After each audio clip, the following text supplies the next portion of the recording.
no doubt that the United States and every NATO ally will meet our Article 5 commitments, which says that an attack on one is an attack on all.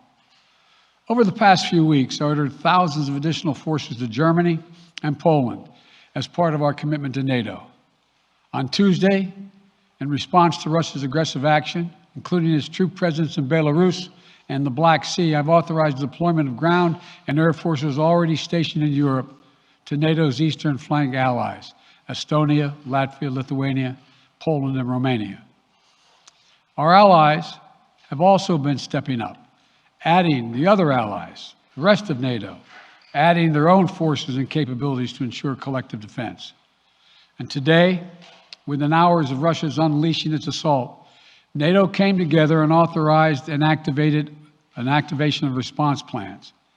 This will enable NATO's high readiness forces to deploy and when and where they are needed to protect our NATO allies on the eastern boundaries of Europe.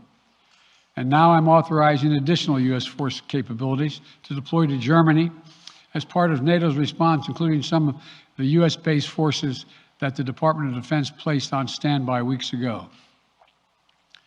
I've also spoken with Defense Secretary Austin and Chairman of the Joint Chiefs, General Milley, about preparations for additional moves should they become necessary to protect our NATO allies and support the greatest military alliance in the history of the world, NATO.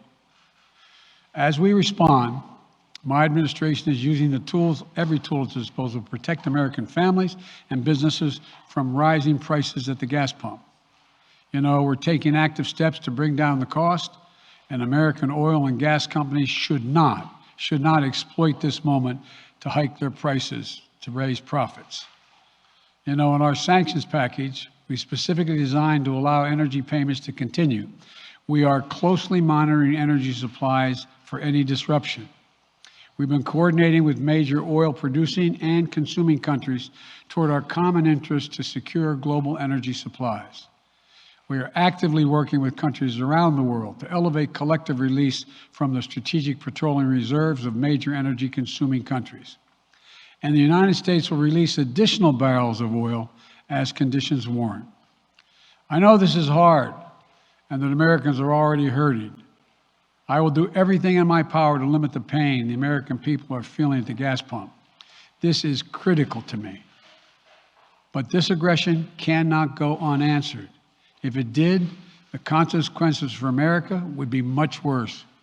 America stands up to bullies. We stand up for freedom. This is who we are. Let me also repeat the warning I made last week.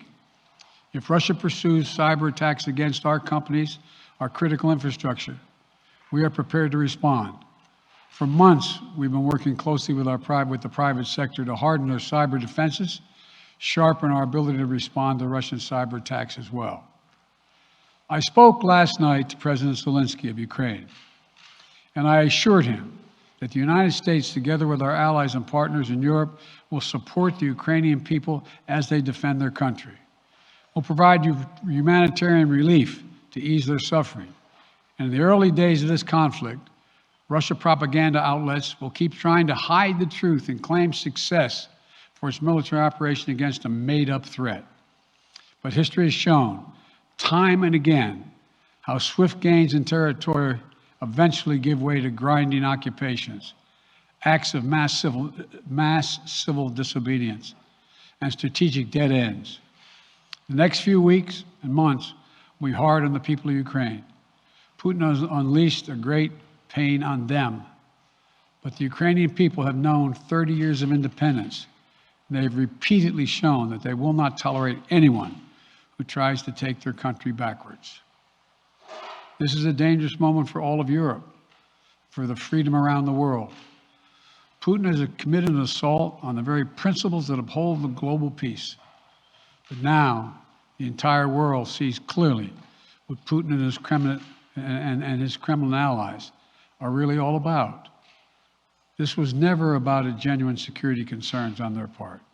It was always about naked aggression, about Putin's desire for empire by any means necessary, by bullying Russia's neighbors through coercion and corruption, by changing borders by force, and ultimately by choosing a war without a cause. Putin's actions betray his sinister vision for the future of our world, one where nations take what they want by force. But it is a vision that the United States and freedom-loving nations everywhere will oppose with every tool of our considerable power.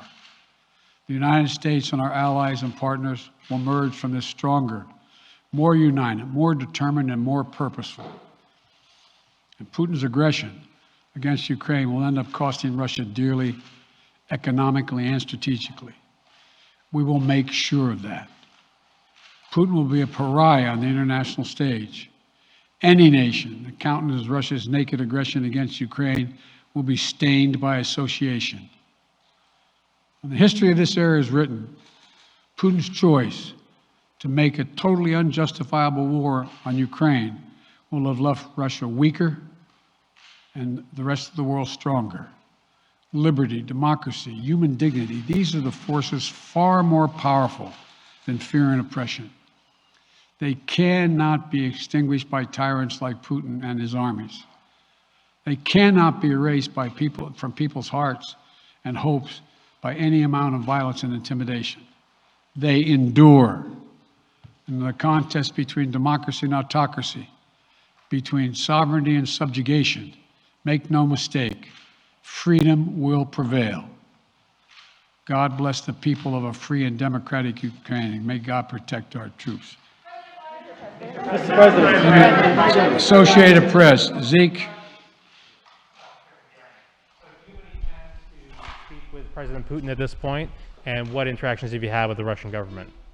I heard the first part. Do I have any plans to speak with Putin at this point, and what? What communications have you had with the Kremlin as far as military operations in Ukraine and making sure this does not spiral into a larger conflict?